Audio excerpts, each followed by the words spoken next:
Welcome back, everybody. We are continuing to make progress. I'll take you on an interior tour today.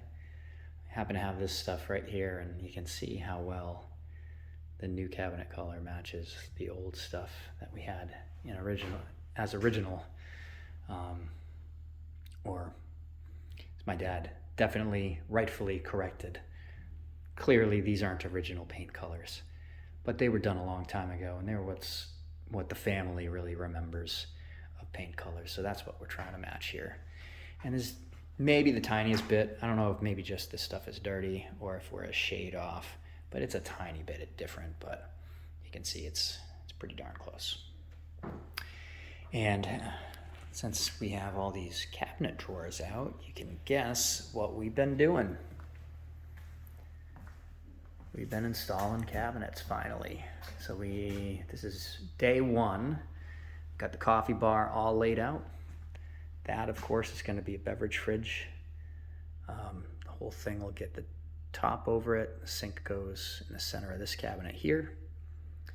Got a couple of outlets and the upper cabinets. Now, in between the other upper cabinets, we haven't really decided what we're going to do. The two things that I know we're going to do is we're going to kind of match the thickness here, the style thickness, with a wider board across the base and a shelf. So that'll go in. We're going to do something similar with the top, wide shelf, kind of upside down this time. So it'll be a ceiling. And then if we step back, I'm going to be, there's a flat board that'll kind of trim the whole thing off, and then a crown. You really won't see that flat board. It's just a nailer surface floor, and it extends out to keep the reveal. You see, we've got like a, I don't know, 1/4 inch. Since these are overlay frames, that means that the frames themselves of the doors sit on top, and the cabinet drawers, same thing. They don't go inside flush to this surface here. They sit proud of it. And so that's what we got going on here. Anyway, what I was saying is when these are closed, there's a little bit of that surface here, there's a little bit of that surface there. So that reveal, we want to mimic up top.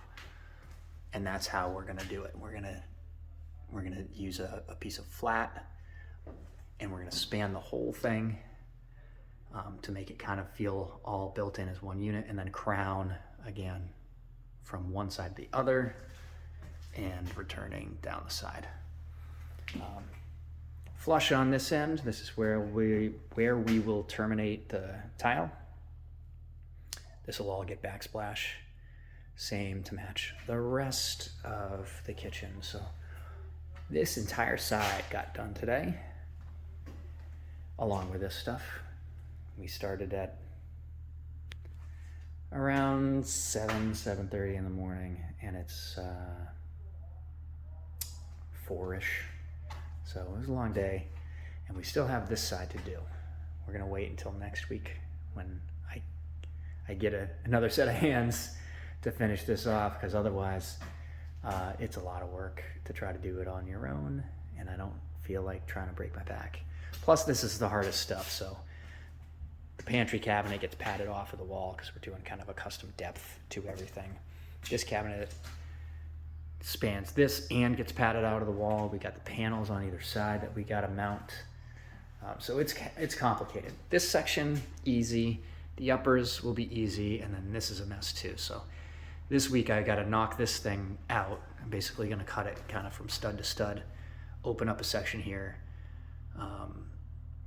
figure out the height that the range hood is going to blow out. This was set up to go kind of up and over and down and like all these turns and craziness.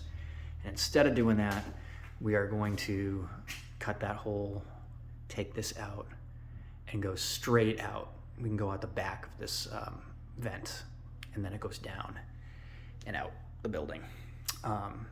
So anyway, I got to make that change. Patching it isn't going to be such a big deal because it's going to get covered up with a cabinet anyway. And then everything down here is going to get tiled, and behind the range, this whole area under the hood and all the way to the range is going to get tile as well. So we won't see any of that when it's done. But these cabinets need to go in, the uppers need to go in, and then we'll probably save this for last to mess with that. But it's very, very close.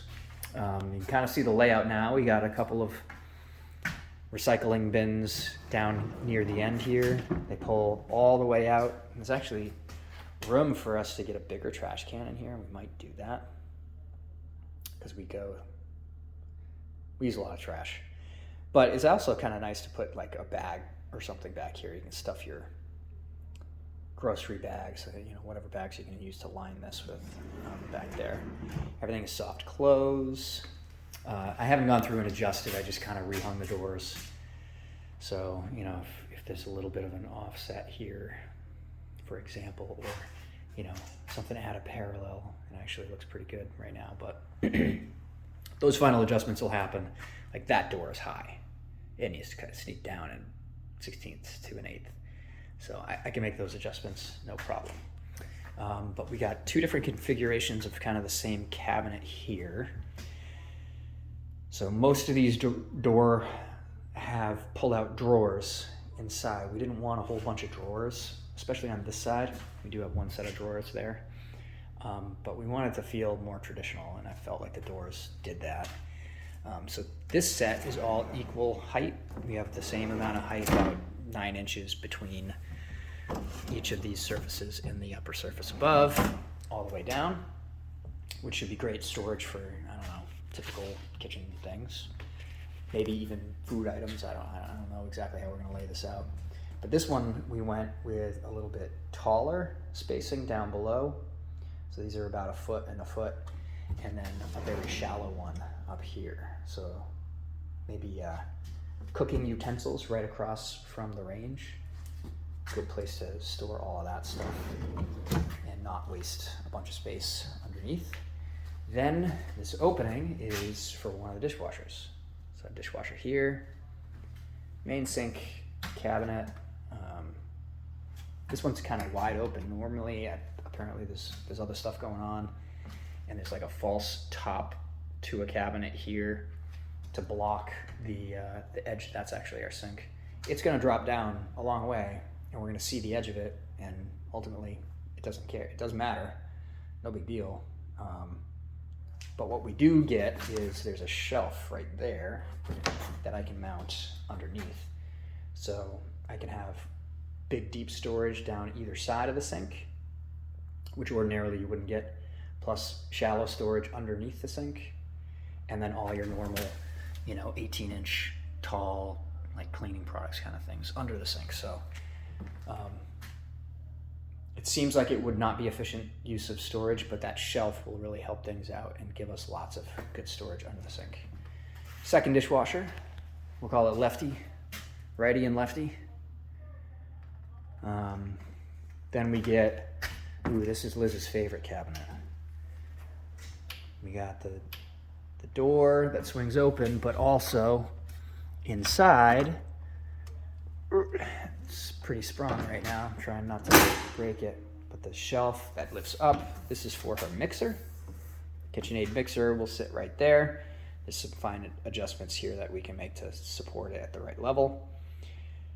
And it'll just stay there, so you won't have to haul it out, in and out each and every time. It'll just have its own cabinet. There's enough space underneath, even while it's closed, to put the bowl and like accessories for it right underneath it, which will be fantastic. So yeah, pretty cool. I'm gonna pull the levers. I don't know if I can do this with one hand right now. I might have to put you down for a second. Sorry, look at the floor. There we go. And it swings back in, and again, you got space for the bowl and accessories down below. If we wanted to get super tricky, we could probably slide something up top as well, but probably not. We got tons and tons of storage, as you can see. 3 standard drawers. This is probably where we'll end up with silverware. Pretty good place in the kitchen for it. We'll have the peninsula coming out here, so some eating will happen right here, and otherwise from here to the dining room is a pretty straight shot, so that's good.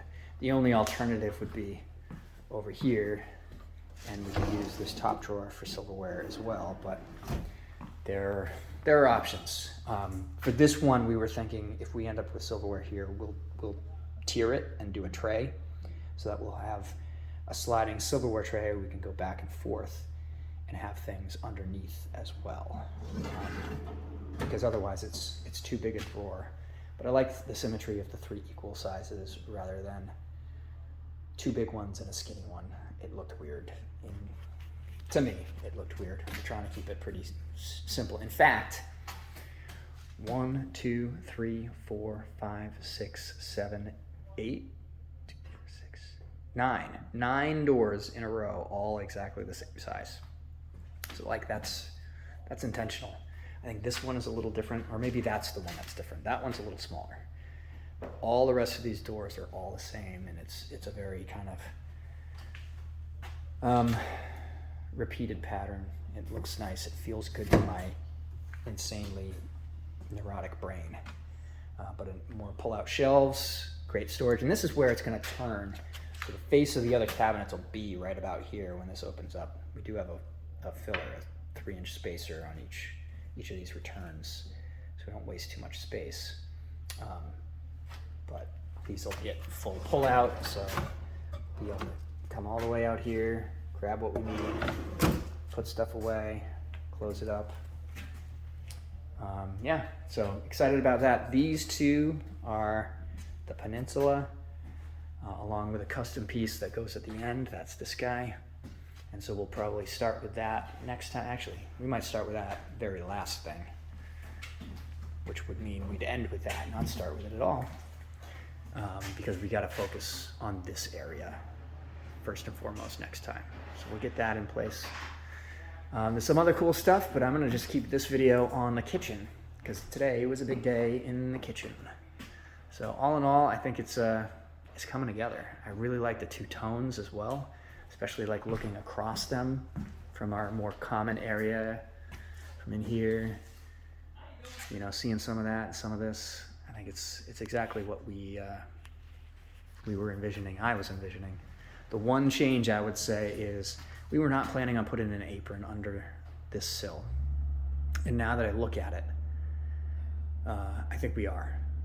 It'll shorten up the backsplash a little bit, but we got enough backsplash. And in this area, it's not about the backsplash. The backsplash is really about around the corner here and right here. So if we use a little less, I think that'll be a good thing. And it'll make the windows feel more balanced. Right now, they feel like they're floating or something. It's a lot heavier on top than it is grounded on the bottom. We need to ground it. So we'll be doing that shortly, probably next week, when we're in here finishing all the trim and finishing this kitchen up. But until then, stay tuned. I'm hoping to put another, you saw there's an excavator out there. We're doing stuff in the back, because that'll be our next video in a couple of days. But stay tuned. Hope everybody's doing well. Talk to you soon.